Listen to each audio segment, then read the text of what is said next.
Bonjour à tous, il est 15 heures. Nous allons pouvoir débuter cette session de formation Track Déchets, donc sur l'introduction à l'utilisation de l'API. Un rappel avant de commencer, donc comme vous le savez, nous organisons des sessions de formation tous les jeudis à 15 heures sur ce même lien Zoom. Donc en général, on consacre une demi-heure sur une thématique spécifique. Pour que cette formation se déroule au mieux, nous allons vous demander de garder vos caméras ainsi que vos micros éteints sur toute la durée de la session. Et vous pouvez d'ores et déjà commencer à envoyer vos questions donc directement dans le chat et nous y répondrons après la démonstration. De plus, si jamais vous avez des suggestions à nous faire concernant les prochaines thématiques de formation, n'hésitez pas également à nous les communiquer directement dans le chat. L'objectif est vraiment de co-construire la programmation avec vous et en fonction de vos besoins. Et petite information également, vous êtes peu nombreux aujourd'hui, mais sachez que cette formation est enregistrée et elle sera également rediffusée donc sur le site Track Déchets et également sur notre page YouTube. Donc, concernant le déroulé de cette formation, donc, nous ferons une introduction sur tout ce qui est environnement, documentation, veille, évolution, et nous parlerons également du support technique. Nous passerons ensuite à la partie démonstration et enfin, nous consacrerons 5-10 minutes pour répondre à vos questions si jamais vous en avez. Je vais maintenant laisser la main du coup à mon collègue Gaël qui va vous parler donc de l'API Track Déchets. Merci Marion et bonjour à tous. Juste avant de me lancer, qui ici n'a absolument jamais utilisé l'API Track Déchets? Levez la main avec les emojis Zoom. Qui ici est complètement novice sur le sujet de l'API? Ok. Donc ça veut dire que tout le monde ici a déjà utilisé l'API. Excellent. Vous m'entendez au moins? Je te confirme qu'on t'entend bien. Ok, super. C'est une bonne chose parce qu'on va traiter un sujet un petit peu à peine avancé aujourd'hui sur l'API. Alors, juste avant, je vais faire une petite présentation. Track déchets, donc le système de gestion électronique de vos bordereaux de suivi des déchets. On assure la gestion des BSDD, BSDA, FF, VHU, DASRI et PAOH depuis peu, c'est tout nouveau. Donc, il y a deux utilisations. L'utilisation via le site, donc via la UI web, app.trackdéchets.beta.gouv.fr, et via l'API, enfin tout ça j'imagine que vous le savez déjà du coup, pour bypasser la UI et directement brancher vos outils métiers sur notre API. On vous propose deux environnements, l'environnement de production, donc là avec les vraies données, et l'environnement de sandbox, qui est ISO, qui est identique à la production, mais où là, vous pouvez faire, voilà, vous pouvez créer des fausses données bidons, vous pouvez faire vos tests, ça n'a aucune conséquence. Réglementairement, il ne se passe rien sur cette sandbox, c'est juste pour pratiquer. Voilà. Quelques liens intéressants, n'hésitez pas à aller voir notre documentation, donc, normalement elle est complète. N'hésitez pas également, pour ceux du coup, peut-être que j'ai loupé, qui seraient plus novices sur le sujet de l'API, allez voir notre chaîne YouTube. Il y a plein de vidéos d'introduction, des formations similaires à celles d'aujourd'hui, mais sur des sujets plus basiques, plus introductifs. On a également la FAQ et je crois que c'est tout. Et du coup, pour la suite, super. Donc nous, en termes de développement, on a des sprints d'un mois, grosso modo, hein, de 4 semaines. On annonce les breaking change 2 sprints à l'avance, si je ne dis pas de bêtises. Donc ça fait 8 semaines avant qu'ils soient en production. Alors, j'insiste un peu là-dessus, parce que c'est moi qui surveille un peu les usages API dans notre équipe, et on a beaucoup d'intégrateurs enfin beaucoup, on en a quelques-uns qui ne suivent pas les breaking change, et qui donc se retrouvent avec des outils métiers qui soit envoient constamment des messages erronés, soit qui fonctionnent carrément plus de leur bord ou d'une autre. Donc, essayez s'il vous plaît de suivre les dernières news, hein. Donc, abonnez-vous à la newsletter Tech. Suivez au moins les breaking change, c'est important pour votre expérience utilisateur et pour nous évidemment. Donc, la démonstration d'aujourd'hui, donc, c'est cool que vous soyez à peu près tous au fait de l'API, puisque je vais essayer de faire une démo aujourd'hui sur un sujet qui, à mon avis, n'a pas été traité. C'est celui des webhooks. Est-ce que tu peux passer à la slide suivante, s'il te plaît, Marianne? Donc, voilà, de la redite, mais si vous voulez revoir les bases, on a plein de vidéos YouTube et je vous invite à aller voir la documentation. Évidemment, c'est important. Donc, je vais un peu passer, je vais un peu passer ça. Je vais partir du principe que vous avez déjà au moins un peu joué avec l'API. Donc, aujourd'hui, on a beaucoup d'intégrateurs qui ont la problématique suivante. Vous utilisez nos API, vous créez des bordereaux, vous modifiez les bordereaux, vous gérez tout leur workflow, mais vous voulez avoir une vue à jour sur vos bordereaux. Donc, vous avez un outil métier où les utilisateurs vont rentrer les informations, sauf qu'évidemment, ces utilisateurs-là aimeraient avoir une vue à jour sur les bordereaux. Donc, le réflexe que beaucoup d'intégrateurs ont, le réflexe basique, c'est de requêter constamment les bordereaux qui concernent vos entreprises pour avoir une vue la plus à jour possible. Donc ça, c'est un schéma que je vois beaucoup.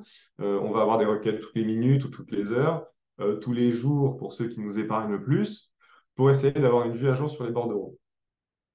Cette implémentation, elle est problématique pour deux raisons.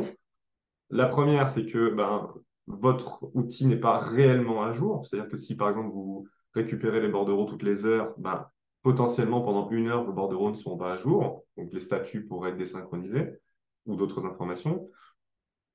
Ou alors, le problème est de l'autre bord, vous allez rafraîchir extrêmement souvent, par exemple toutes les secondes, et du coup, c'est nous qui souffrons. Parce que vous imaginez bien que si tous les intégrateurs font ça, on se retrouve avec d'énormes volumes de requêtes qui sont toujours les mêmes, en fait. Redonne-moi mes bordereaux, redonne-moi mes bordereaux, redonne-moi mes bordereaux.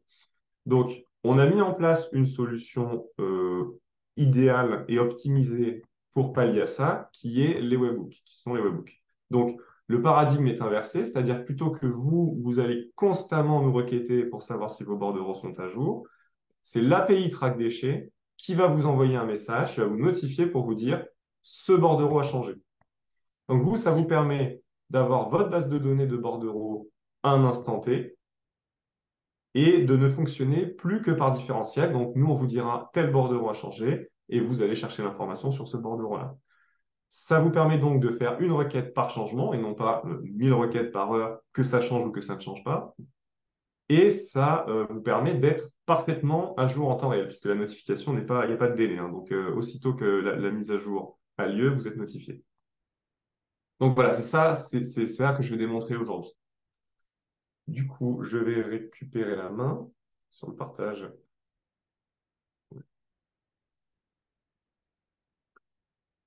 Euh,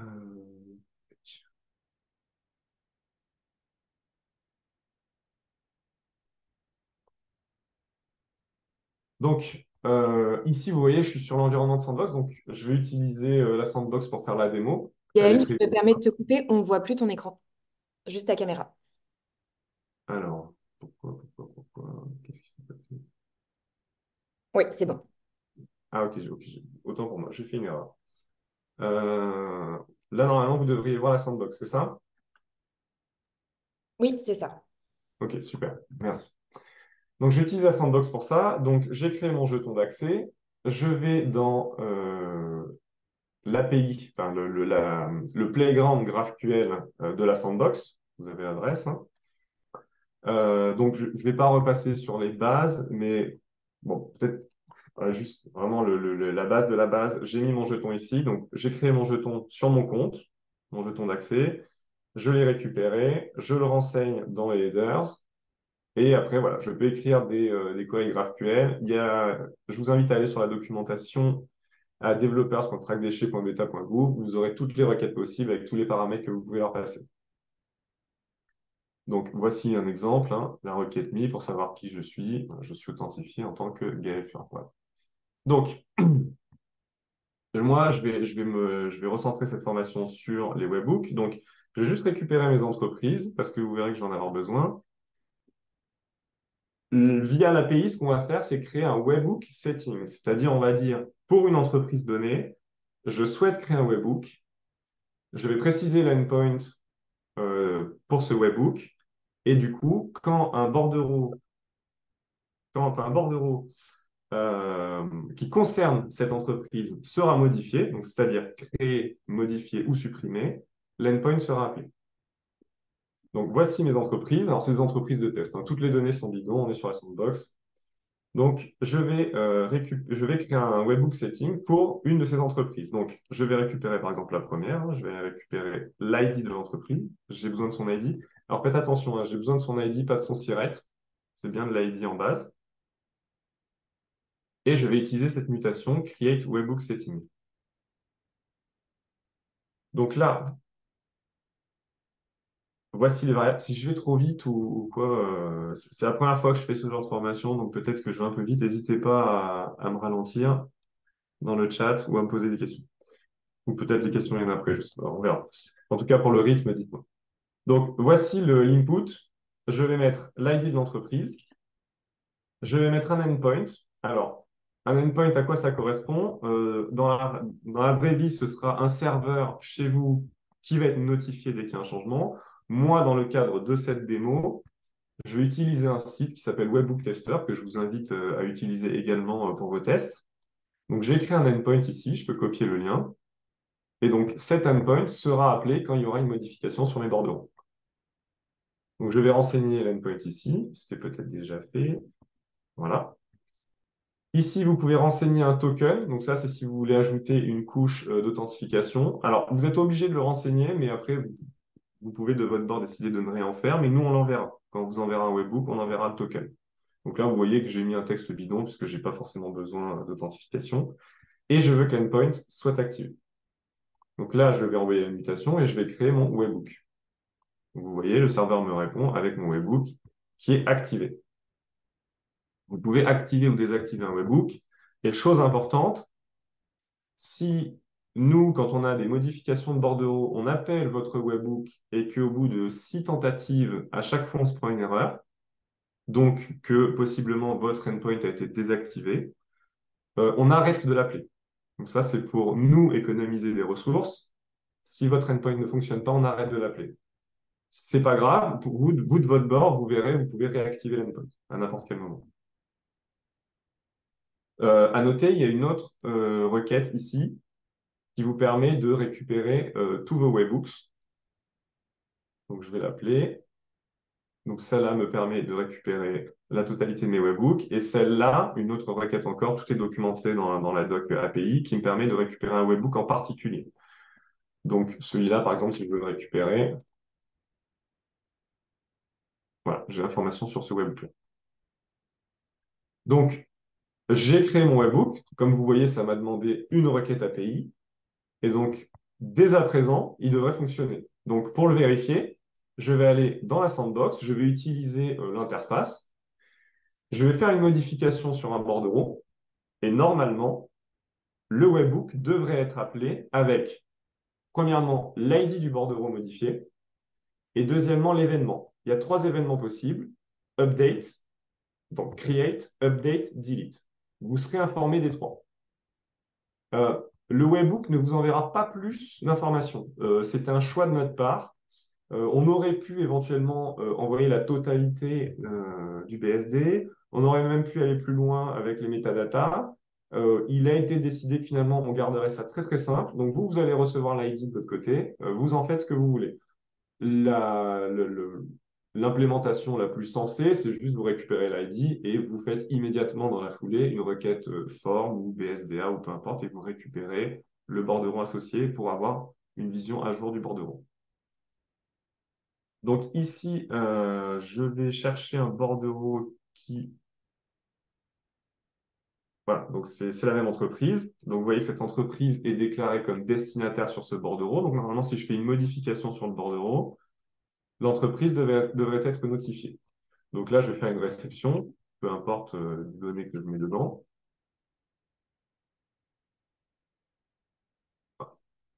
Et regardez, voilà mon webhook.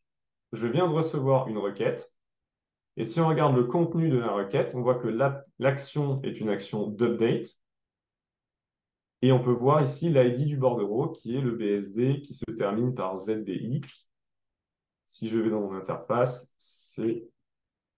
Voilà, c'était bien celle-là, qui se termine par ZBX. Donc, vous, selon toute vraisemblance, quand vous recevez ce genre de message, ce que vous allez faire, je vais le faire manuellement. Vous allez utiliser la requête form. Vous allez passer l'ID. Alors, ce serait plutôt un readable ID. J'avoue que ça, je n'avais pas anticipé. Est-ce que je peux le faire? Je suis un peu pris au piège du live. Donc, là, effectivement, je ne sais pas si ça marche avec un readable ID. Je vais essayer, mais il croit que non. Ouais. Non, il faudrait envoyer l'ID. Donc, il faudrait récupérer l'ID. Il faudrait trouver une requête qui prend en paramètre le readable ID. Je ne sais pas si la requête form le fait. Elle le fait peut-être. Pas le tout question, je ne sais pas. Alors, attendez, je vais aller dans la documentation, déchets dangereux, requête, forme. Ah, voilà. Donc, je peux passer le readable ID. Ce que je vais faire, je pense que c'est une string. Voilà. Et donc là, si je refais la requête, ça devrait marcher. Voilà. Donc évidemment, vous remarquerez que moi, je fais des requêtes de test, je demande excessivement peu de champs.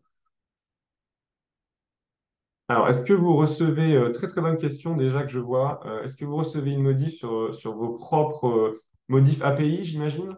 C'est-à-dire si vous faites des modifications par API, est-ce que ça trigger les webhooks? Alors, je pense que oui. Je suis même quasi sûr. C'est pas une notion de qui fait la modification. On a des repositories. À chaque fois qu'un BSD est modifié, peu importe par qui, pourquoi, comment, ça trigger un webhook. Les webhooks concernent tous les BSD. C'est pas propre au BSDB. Ça, effectivement, ça marche aussi pour BSFF, DASRI, PAOH, tous. Pour finir la présentation, donc vous voyez que c'est très simple, hein. En gros, peut-être que le plus gros challenge pour vous, ce sera au niveau de votre infrastructure de trouver un serveur, de trouver un endpoint, après de refaire le dispatch potentiellement. Mais vous avez vu que côté track déchets, c'est extrêmement simple. Vous créez votre setting, vous précisez l'endpoint, vous le précisez pour l'entreprise concernée, et après vous commencez à recevoir les updates. Évidemment, si vous gérez des comptes avec des centaines d'entreprises, il faudra automatiser le processus pour pouvoir créer le setting sur toutes les entreprises. À noter, vous ne pouvez pas créer les webhooks via l'interface. On l'a fait volontairement pour que ça reste un sujet API, un sujet développeur. En fait, on ne voulait pas que des gens, par maladresse ou parce qu'ils étaient mal aiguillés, les créent depuis l'interface pour rien. Parce que le problème pour nous en termes de performance, c'est que ça peut vite snowball, ça peut vite prendre des grandes proportions. Chaque BSD peut concerner jusqu'à 5 ou plus entreprises. Donc ça veut dire que quand il y a une modification, ça fait 5 ou plus notifications à envoyer. Donc, bon, ça peut rapidement représenter des gros volumes. Donc on voulait vraiment que les webhooks soient utilisés par des gens qui savent ce qu'ils font quand ils les mettent en place. Euh, Donc, comme je vous l'ai dit, vous pouvez mettre à jour vos webhooks. Donc, il y a une mutation update webhook setting. Donc, si je reprends celui de tout à l'heure, je pourrais par exemple décider de le désactiver. Voilà, là j'ai désactivé mon webhook. Il ne sera plus appelé quand il y aura une modification sur mes bordereaux. Et vous pouvez, donc honnêtement, cette mutation, je pense que vous en servirez probablement surtout pour réactiver votre webhook s'il y a un problème, puisque comme je vous ai dit, si on appelle votre webhook et qu'il renvoie un code d'erreur au bout de 6 tentatives, on désactive automatiquement votre webhook. Donc, vous pourrez utiliser cette mutation pour le réactiver, ou évidemment pour changer l'endpoint ou le token aussi, évidemment. Et enfin, la dernière mutation qu'on n'a pas encore vue, c'est vous pouvez supprimer votre webhook. Voilà. Et donc, si je reviens dans ma liste de webhooks, normalement, alors ça, c'était le fetch du webhook en particulier, donc évidemment, il n'existe plus. Et si j'essaie de tous les récupérer, vous voyez que je n'en ai plus. Euh, je pense avoir fait le tour du sujet. En réalité, c'est un sujet assez simple. Alors, c'est un sujet qui est assez nouveau. En fait, les webhooks existent depuis plus d'un an, je crois, mais assez peu d'intégrateurs les utilisent. Donc, je ne sais pas si c'est un problème de communication et que l'outil est peu connu ou si c'est que les gens s'en font une montagne, mais en réalité, c'est la solution ultime pour proposer la meilleure expérience utilisateur aux clients, puisqu'ils auront une vue à jour en temps réel. C'est pas compliqué à mettre en place et nous, ça nous évite de nous faire bombarder. Voilà, il faut savoir qu'aujourd'hui, il n'y a pas de restriction sur l'API. Nous, on met pas de nombre de requêtes maximum pour un temps donné. L'API est gratuite. Mais donc, évidemment, ça nous oblige un petit peu à regarder les usages de l'API. Et donc, on trouve fréquemment des abus d'intégrateurs qui, soit, donc, comme je l'ai dit tout à l'heure, ont des vraies erreurs parce qu'ils n'ont pas suivi les breaking change ou parce qu'ils ont des mauvaises pratiques et ils nous bombardent, soit tout simplement des gens qui veulent avoir une vue à jour sur leurs bordereaux et qui également nous bombardent en redemandant les bordereaux très régulièrement, à des intervalles très courts. Très brefs. Donc, c'est pour ça que je voulais vous présenter les webhooks, parce que c'est quelque chose de facile à mettre en place et qui vous offre la meilleure solution. Et voilà, je pense que j'ai clôturé le sujet. Donc, si vous avez des questions, Marion, je ne sais pas, est-ce qu'on passe aux questions? Écoute, si tu as fait le tour de la démonstration, oui, je pense qu'on peut passer aux questions.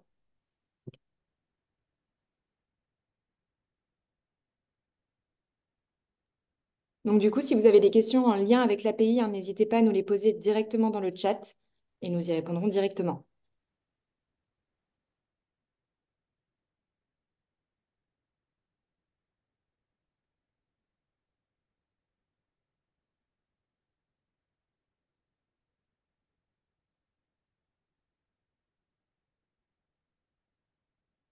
Alors, donc, je prends la question. La seule façon qu'un webhook soit désactivé est via un webhook settings update. Donc, bah, soit effectivement, vous le désactivez manuellement via le webhook settings update, soit, comme je l'ai dit, il y a eu un certain nombre d'erreurs et auquel cas, c'est nous qui désactivons automatiquement. Oui.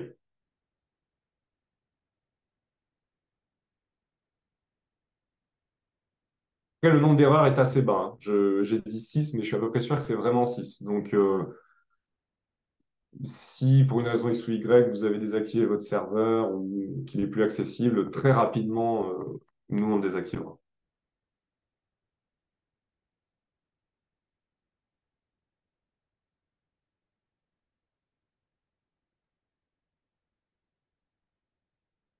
Alors, vous pouvez faire la requête pour récupérer votre webhook. Donc, la requête que j'ai présentée tout à l'heure, donc soit vous récupérez tous vos webhook settings, soit vous voulez en récupérer un en particulier. Donc, attendez, je vais en recréer un. Voilà. Si vous le récupérez, donc par exemple, on va récupérer celui-là. Vous avez le booléen, vous pouvez le demander dans la requête. Il sera là. Après, normalement, si votre endpoint fonctionne, on ne le désactive pas. Donc, vous n'avez pas, en théorie du moins, à vérifier très régulièrement que votre webhook, enfin que votre endpoint fonctionne toujours, enfin que le webhook settings n'a pas été désactivé. Je comprends que vous puissiez avoir envie par précaution peut-être de regarder de temps en temps, mais normalement, on ne le désactive pas s'il n'y a pas de raison.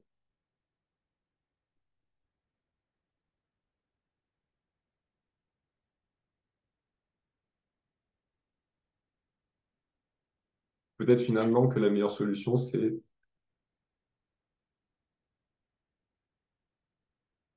Alors oui, je comprends tout à fait. Alors peut-être que ce que vous pouvez faire de votre bord déjà, c'est monitorer les logs response request sur votre endpoint.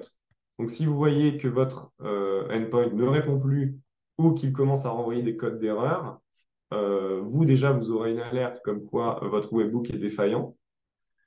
Après, effectivement, donc je comprends si on l'a désactivé et que vous n'avez aucune forme de monitoring sur votre endpoint, vous pouvez ne pas être au courant. C'est vrai, c'est vrai. Donc, je pense qu'avant tout, monitorez votre endpoint et sinon, pourquoi pas faire un appel à cet endpoint webhook setting pour avoir la confirmation qu'il est toujours activé.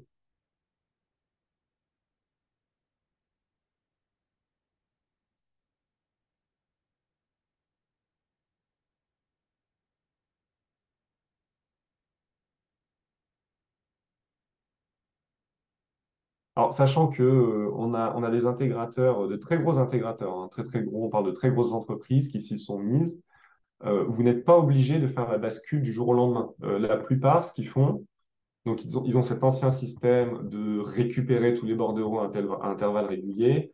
La plupart, ce qu'ils font, c'est qu'ils implémentent les webhooks et ils continuent quand même à intervalles du coup plus espacés, de récupérer les bordereaux pour être sûr et certain qu'ils n'ont rien loupé. Donc, vous pouvez commencer en faisant la synchronisation tous les jours, puis toutes les semaines, et si tout va bien, de définitivement la débrancher. Mais vous n'êtes pas obligé du jour au lendemain de basculer dans une confiance absolue envers les webhooks, parce qu'effectivement, vous aurez peut-être des problèmes avec Track Déchets, vous aurez peut-être des problèmes avec votre infrastructure, à un moment donné, plus de réseau, plus de ci, plus de mi. Donc, vous pouvez faire la bascule progressivement.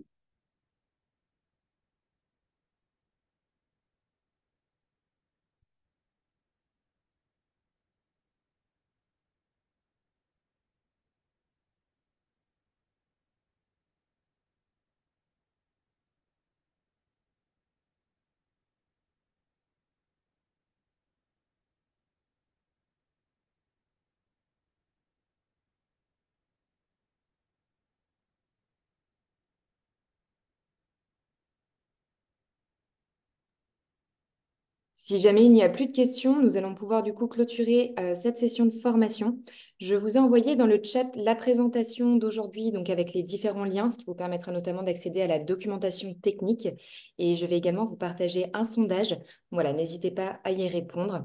Et comme je vous le disais en début de présentation, cette formation sera enregistrée et sera disponible dès demain sur notre chaîne YouTube et sur le site Track Déchets. Eh bien, écoutez, je vous remercie, je vous souhaite un très bel après-midi et je vous dis à très vite sur Track Déchets. Merci beaucoup, Gaëlle, également. Merci, au revoir.